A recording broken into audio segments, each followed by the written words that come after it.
Are you enjoying the Strange Chronicles? Would you like us to make a season 2? If so, please help us spread the word. Tell your friends, family, or anyone you think would love it. You can join our mailing list at thestrangechronicles.com or email us at info@thestrangechronicles.com. Please enjoy the show.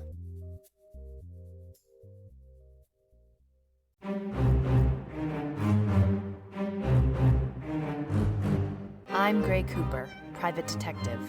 According to the Department of Homeland Security, my business doesn't exist. But according to the blockchain, a government address pays my bills. The following are the recordings of my case log, for insurance purposes, you understand. See, I deal in the strange. The place where monsters and conspiracies dance. The kind of strange you're not quite sure is real or unreal. Officially, the following case did not happen. I told you nothing. Welcome to the Strange Chronicles.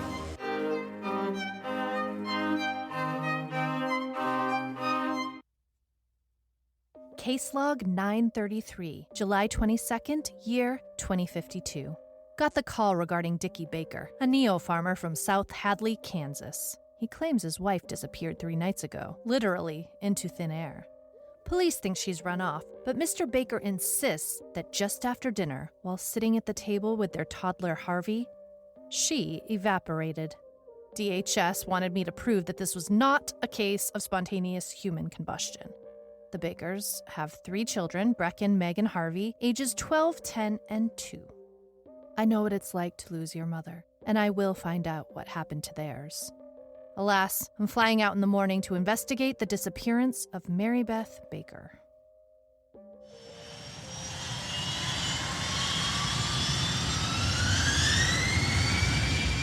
This afternoon, when I arrived in South Hadley, a depressing town in the middle of the plains, I tripped and twisted my ankle.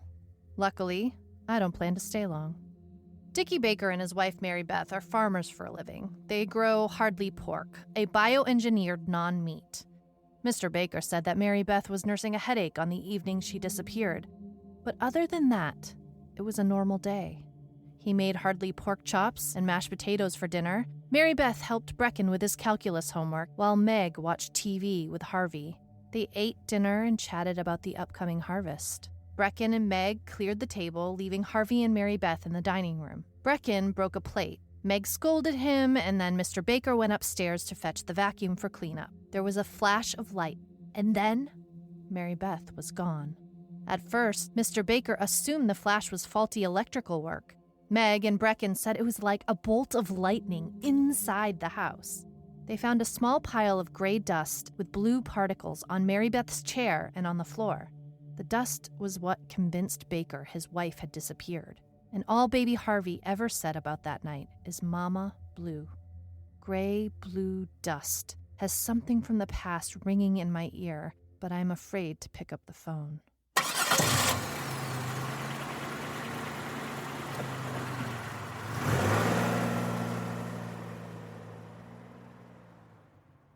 Talked to the captain of family regulation today. Like every bureaucrat I've ever met, she was useless. She told me that because they know the Bakers, a very respected neo-farming family, this was most likely a case of Mary Beth needing a mental health break. She left to take some time for herself, as she should. The captain said if Mary Beth didn't return in a week, that she'd look into it. Like I said, useless. Joe Nebraska, my partner, is checking to see if the Bakers have a life insurance policy. He owes me. I suppose you'll meet him later. He's a real dog in the soup. There's been a break in the case. An earring was found in the woods nearby the Baker farm by a hiker with a metal detector. Apparently, this is a common hobby in South Hadley. I'm hoping Mr. Baker will help us confirm that the earring was hers. Fortunately, Baker confirmed that the earring was in fact Mary Beth's. However, he also claims that his wife lost the earring ages ago. But this new development encouraged the captain of family regulation to turn the case over to PCA, Policing of Criminal Activity. While taking Baker's statement, I noticed a book on the end table called Alien Life. Didn't realize he was interested in UFO folk.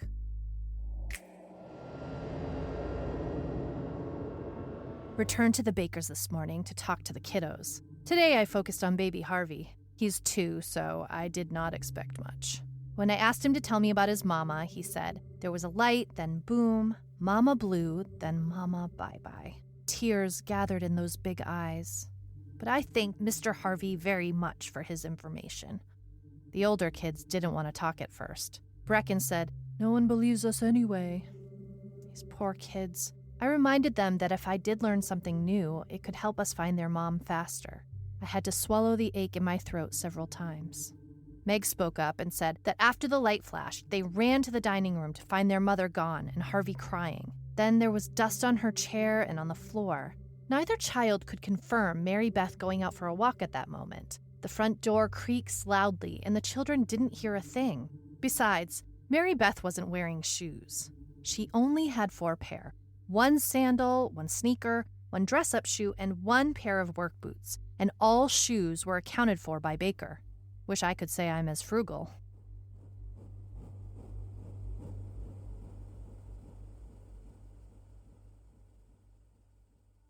In most of these cases, the sad truth is that they turn out to be a product of domestic violence.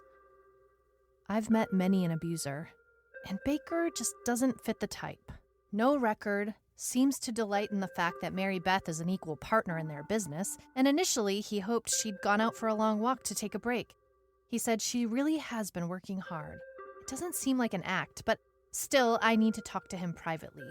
In my not-so-humble opinion, Baker is clean. The only thing of interest he did mention was a fear about the Hadley pork being the reason for Mary Beth's headaches.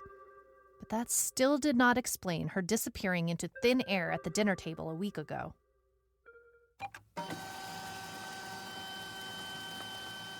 The lab test came back on the earring in the dust. The earring is confirmed to be old, 20 years old. The only defining feature is a tiny burn on the edge. I checked the photos where it was found. No scorch marks or any blackened spots near the earring, so it was likely burned before it fell or was dropped there. Tests show that the dust did not contain human remains. It is mostly ash mixed with tiny particles of gadolinium, a magnetic mineral commonly used in the contrast dye for MRIs. What the tests do not tell me is why a pile of mineral ash appeared spontaneously on the chair and the floor precisely where Mary Beth Baker had been sitting, or what caused the flash.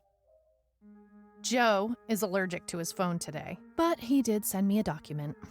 It states that health insurance in the area is hard to get due to the high occurrence of medical ailments, likely because of the contaminated water nearby. I think insurance is backward. How do you provide less insurance to people who clearly need more insurance? As per usual, the answer is money. I wanted to find out if this affects the case. Doing some research on spontaneous combustion, and it seems that most reported cases included the victim burning. This was not what happened to Mary Beth Baker, and I'll give you 2 reasons why. 1, alcoholism is a common characteristic in almost all cases, and Mary Beth abstained. 2, there were always burnt remains found, whether the remains were human or surrounding objects, and in this case there was nothing. Except the earring in the dust. But the earring was found in the woods, and the Bakers are certain Mary Beth was at dinner with Harvey in the house. I looked into the weather, and here's where it gets interesting. That night, there were no reports of lightning, but there were 2 reports to the UAPTF of UFO sightings in the area. The UAPTF is the Unidentified Aerial Phenomena Task Force, established back in the 2020s. And if you haven't heard of it, consider looking it up. The guys over there couldn't confirm anything specific, but they did say the night she disappeared was what they call active. I tried to use my pull with DHS to get more info, but since I'm not officially on the payroll, I got nowhere. Lucky for me, I got Joe, and Joe knows UFOs. He's in deep with some online sleuths. He still hasn't called me back, but messaged me the names for the 2 sightings in town, Andy Pioff and Patty Acton.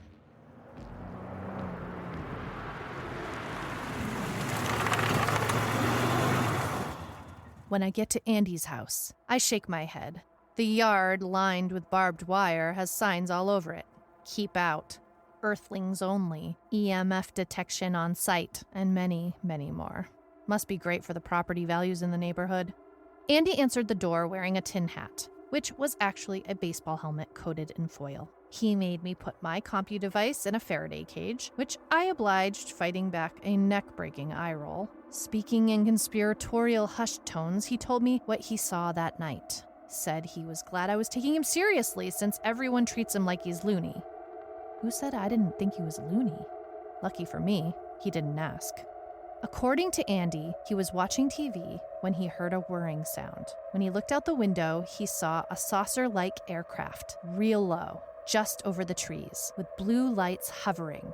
But by the time he got a few photos taken on his device, it was gone. He showed me the photos, which indeed were dated the night Mary Beth went missing, but only showed a dusty sky with some treetops. I had him send me the photos so I could take a better look later.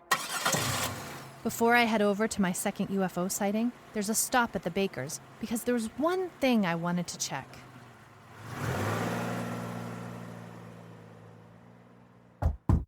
Mr. Baker, it's me, Gray Cooper. No one answered. As I wait in the silence, I hear a sound on the side of the house. It sounds like a raccoon is getting into the trash cans.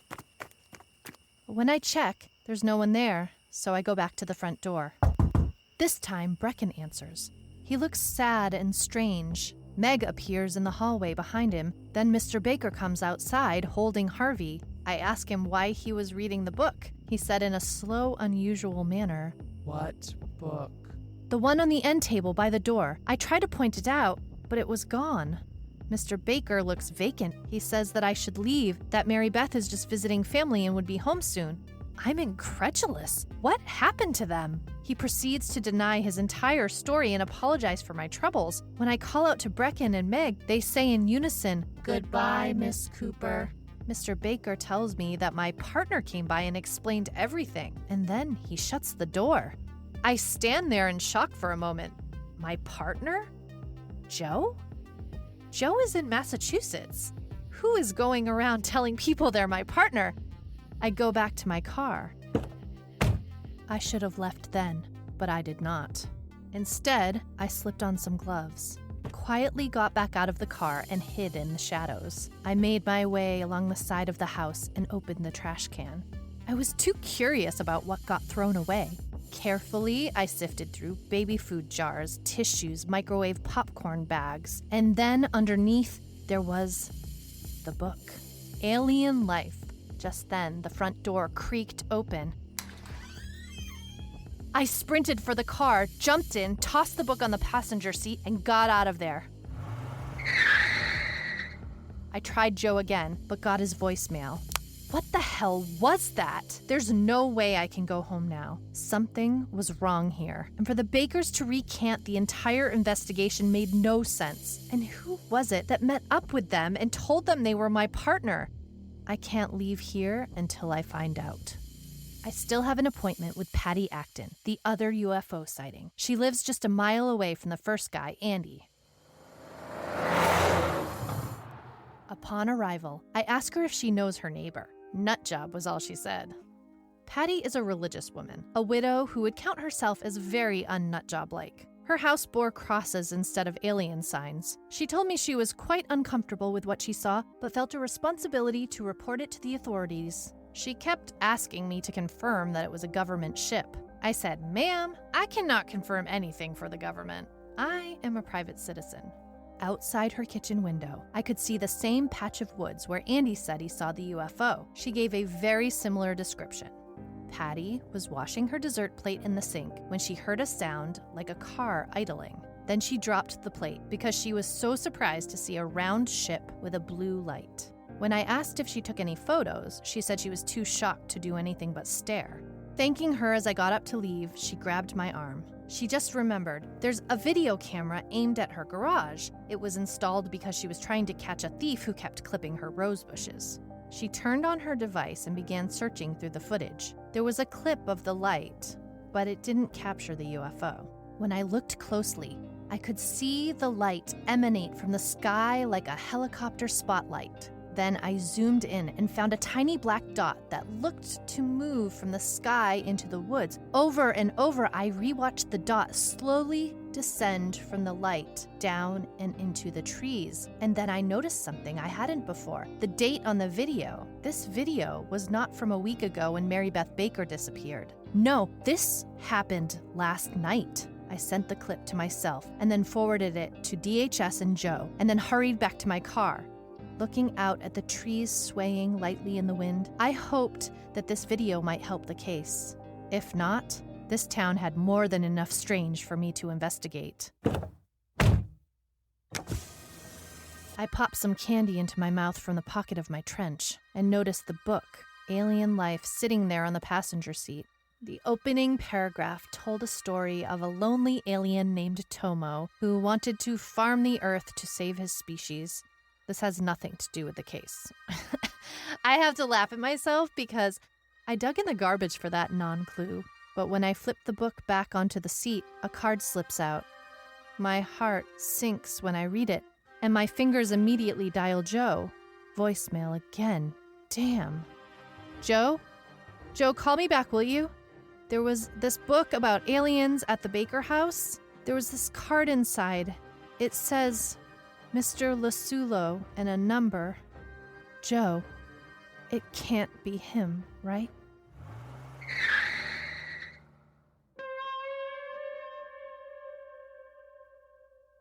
Mary Beth Baker was found in the woods last night, nude and catatonic, but alive. Her skin is a hue of cerulean blue. First tests reveal an obscene amount of gadolinium, like the particles in the dust found at her home.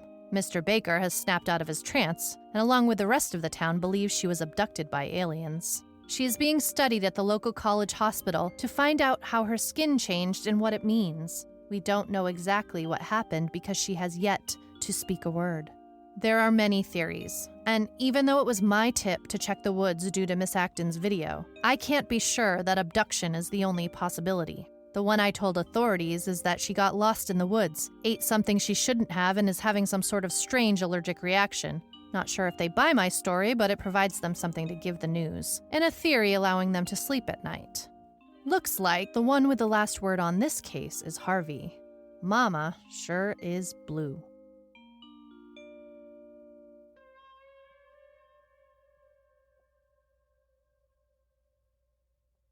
Log 933 closed.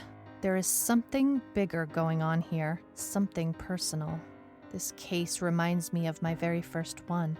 Another suspected abduction, the recurring factor being the dust. I still haven't heard from Joe, and I'm getting on a plane now, but I want this on record.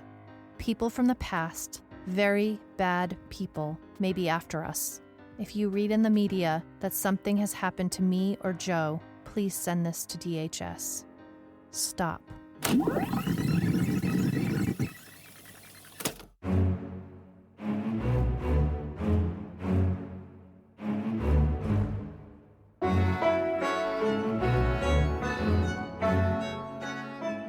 This has been an episode of The Strange Chronicles, a fiction podcast. You can follow us on Instagram at The Strange Chronicles Podcast, or email us at info@thestrangechronicles.com. This has been a Kings of Content production. Thank you for listening.